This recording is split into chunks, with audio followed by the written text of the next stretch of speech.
Iran से आए पारसियों का सरदार राजा यदुराज के दरबार में हाजिर होता है। वो राजा से गुजारिश करता है कि उन लोगों को गुजरात में रहने की इजाजत दी जाए। राजा यदुराज दूध से भरा एक कटोरा पारसी सरदार को देता है। कटोरा दूध से लबालब भरा है। इसका मतलब साफ है कि हमारी रियासत पहले से ही लोगों से भरी हुई है। यहां और लोगों के बसने की गुंजाइश बिल्कुल नहीं है। पारसी सरदार ज़हीन और दूरंदेश शख्स था।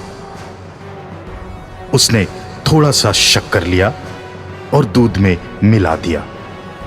इसका मतलब भी साफ था कि हम आपकी आबादी में इजाफा कतई नहीं करेंगे, बल्कि इस तरह से घुल मिल कर रहेंगे जैसे दूध में शक्कर। इस वाक्या को गुजरे 1000 साल से भी ज्यादा का वक्त बीत गया। धीरे धीरे पारसी पूरे हिंदुस्तान में फैल गए। इस 1000 साल में उन्होंने मुल्क की तामीर व तरक्की में अहम किरदार अदा किया।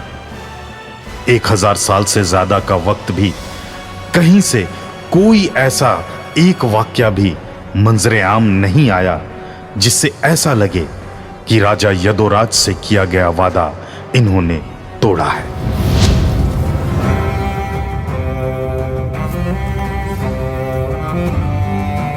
ये है वो कौम जिसने हिंदुस्तान को फील्ड मार्शल सैम मॉनिकशॉ जैसे चीफ ऑफ इंडियन आर्मी दिया, पालमजी मिस्त्री जैसा उद्यमी दिया और नुस्ली वाडिया जैसा कारोबारी दिया, साइरस पूनावाला जैसा व्यापारी दिया जिसने पूरी दुनिया में भारतीय बायोटेक का परचम लहराया, आदि गोदरेज जैसा बड़ा बिजनेसमैन दिया जिसने लाखों लोगों को नौकरी दी। विश्वविख्यात वकील नानी पालकीवाला भी इसी कौम की देन है। होमी जे भाभा जैसे महान वैज्ञानिक दिया जिसने भारत को परमाणु शक्ति बनाया। ये वो कौम है जिसने हिंदुस्तान को जमशेदजी नौसरवानजी टाटा जैसा सपूत दिया।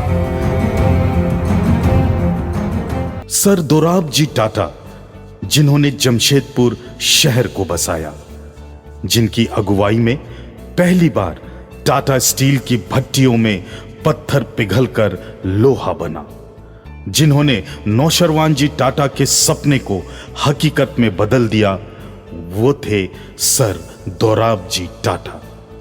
इसी परिवार ने जे.आर.डी. टाटा जैसा सपूत इस देश को दिया, जिनकी इंसान दोस्ती और सादगी सारी दुनिया में मशहूर थी, जिन्होंने टाटा परिवार के नाम को आसमान की बुलंदियों तक पहुंचाया और उस देश ने उन्हें भारत रत्न से नवाजा।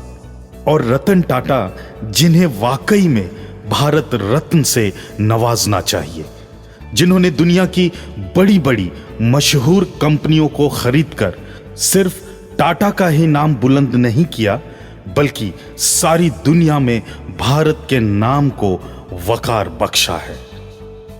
जमशेदपुर जो कभी काली माटी हुआ करता था, उसको जानने, समझने और देखने से पहले हम ये जान लें कि ये एक ख्वाब था एक ऐसे शख्स का जिसने मेक इन इंडिया की बुनियाद डाली थी, जिसने मजदूरों की बेहतरी का सपना बुना था, जिसने स्वच्छ भारत का नजरिया दिया था,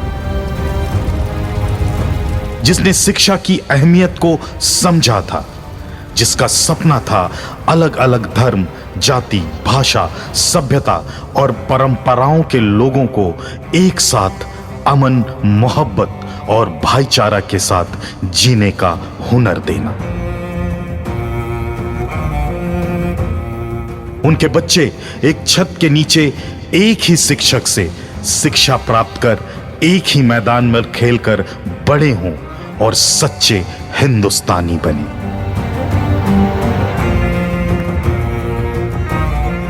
टाटा स्टील की भट्टियों से निकलने वाले इस्पात में हिंदू, मुस्लिम, सिख, ईसाई का पसीना शामिल होकर इस मुल्क की तामीर और तरक्की में अपनी हिस्सेदारी को निभाए।